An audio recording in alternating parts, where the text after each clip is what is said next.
ఊటీ పెద్ద కథ. తెలుగు. నీలగిరి కొండల మధ్య దాగిన ఊటీ ఊరు బయటకు చల్లగా కనిపించినా లోపల ఎన్నో వేడి కథలు దాచుకుంది.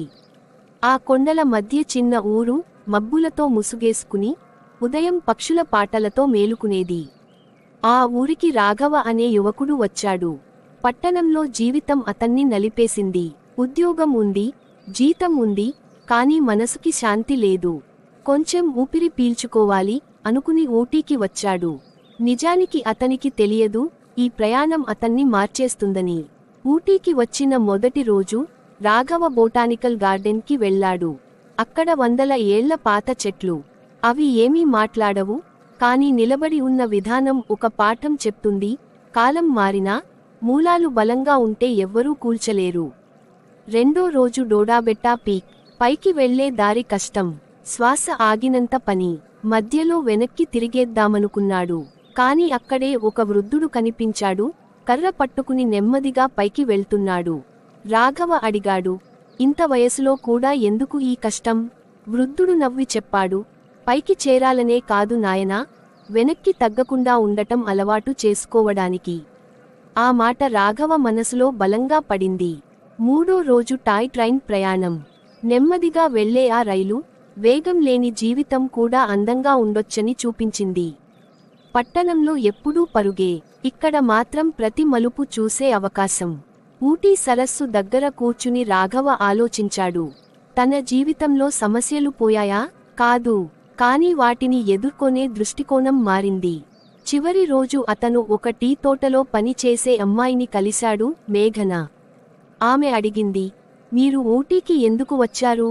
రాఘవ కొద్దిసేపు ఆలోచించి అన్నాడు, తప్పించుకోవడానికి వచ్చాను. కాని ఇక్కడ నేర్చుకున్నాను, ఎదుర్కోవడమే నిజమైన ధైర్యం. ఊటీని వదిలి వెళ్లేటప్పుడు రాఘవ దగ్గర ఏ స్మారక చిహ్నాలు లేవు. కాని ఒక మారిన మనసు ఉంది. అదే అతని నిజమైన సంపాదన. ఊటీ అతనికి ఇచ్చింది చల్లని వాతావరణమూటీ నుంచి వెళ్లిపోయిన తర్వాత కూడా రాఘవ మనసు అక్కడే ఉండిపోయింది. పట్టణానికి వచ్చాడు, ఆఫీస్ చేరాడు. కానీ లోపల ఏదో తేడా. ఇంతకుముందు లాగా ఒత్తిడికి వెంటనే చిరాకు రావడం లేదు. ఇది మంచిదా కాదా అతనికే అర్థం కాలేదు. ఆఫీస్లో ఒక వారం గడిచింది. అదే పనులు, అదే మాటలు. కాని ఇప్పుడు రాఘవ ఒక విషయానికి గమనించాడు, సమస్యలు మారలేదు, తన స్పందన మారింది. ఒక రోజు పెద్ద మీటింగ్. Project delay. అందరూ ఒకరినొకరు తప్పు పట్టుకుంటున్నారు. మామూలుగా అయితే రాఘవ కూడా గొంతు పెంచేవాడు. కాని ఆ రోజు అతను నిశ్శబ్దంగా ఉన్నాడు. ఊటీలో డోడాబెట్టా పీక్ దగ్గర వృద్ధుడు చెప్పిన మాట గుర్తొచ్చింది, వెనక్కి తగ్గకుండా ఉండటం అలవాటు చేసుకోవాలి. అతను లేచి నిలబడ్డాడు.